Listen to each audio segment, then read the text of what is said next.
Hey guys, how's it going? Today I want to speak about the subject of what would make humans a better species. Well, if you really think about it, humans are pretty selfish.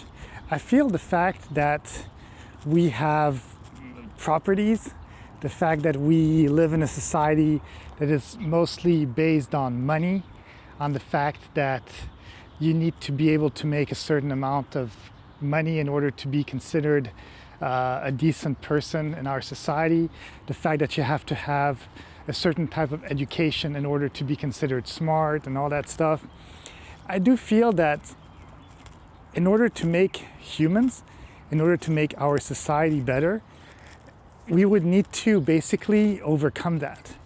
We would need to basically get to a place where we as humans could actually be more in the moment, I'll say. And by being more in the moment is understand the fact that we are human beings and we are here on this earth for a very, very finite amount of time. Of course, 100 years may seem, or 80 years, or 70 years, however long you're gonna live, may seem like a long amount of time for people. But if you really look at it at the history of the world, and the history of the universe, there's billions and billions of years that are basically making out the universe. And we are just such a small little blip. We are such a small little speck of dust that really,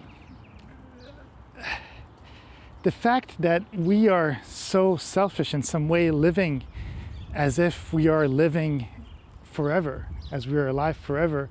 Again, life is going to be everything to us. Whatever we live in life, whatever we do in life is going to be our life. So for us, obviously it's going to be everything.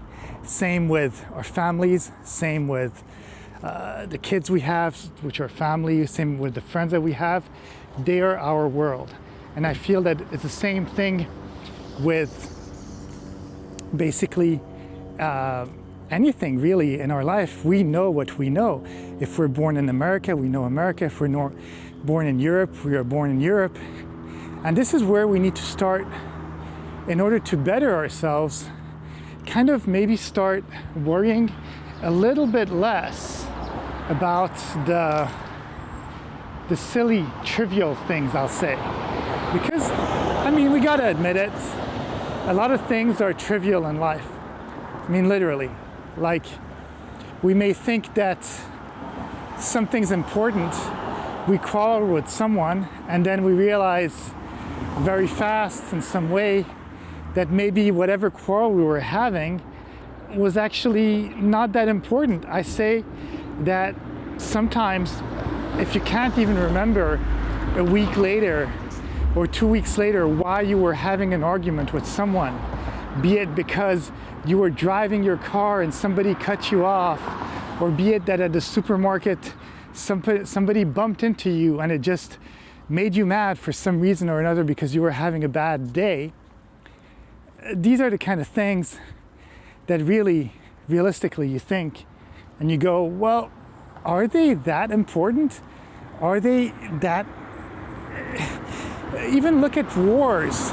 It's the crazy thing is that, you know how they say wars are written by the person who actually won the war? Well, that's the funny thing. Even wars that could have lasted years, unless we have,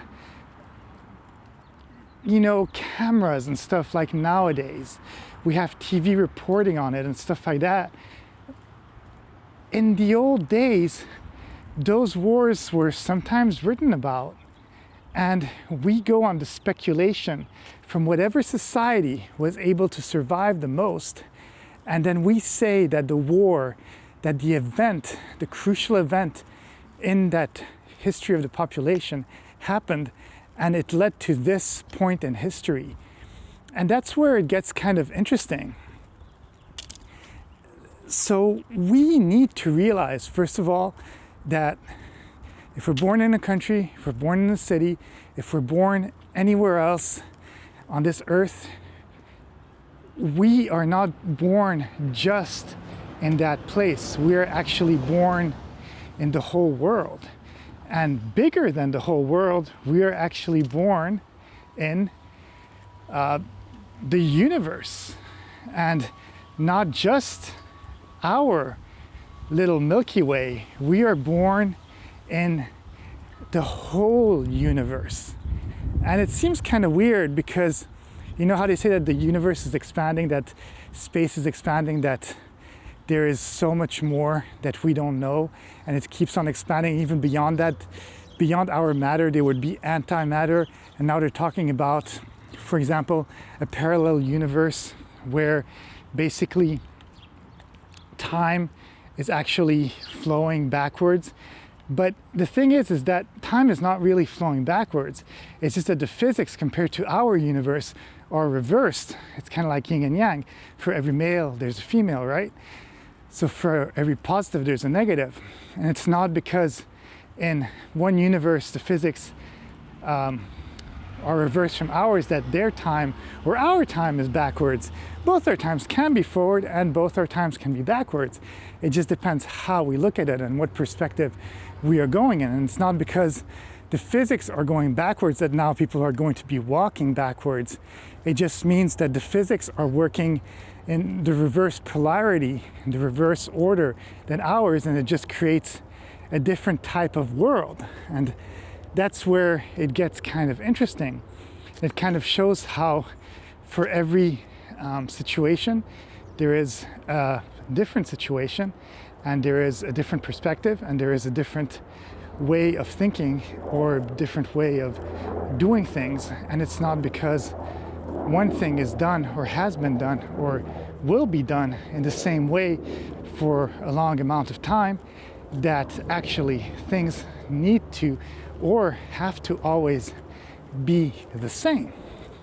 So in order to make humans better, well, again, forget all the constraints that you have, forget so much about money, forget the things that you know, and try to listen more to nature, try to look more around yourself, try to see things that are positive, because I think that's what it is in some way. We need to reach positivity in everything we do. Even if there's something negative to be said about someone, try to find the positive within that negativity. Most people will just hear that negativity and they'll be more stuck on that. But go within a criticism from a point of view of positivity, and positivity from a point of view of even more positivity. And that's how we can make the humankind better. So that's it. That's all I have to say on the subject. Have a great day, and I'll see you in the next video. Bye.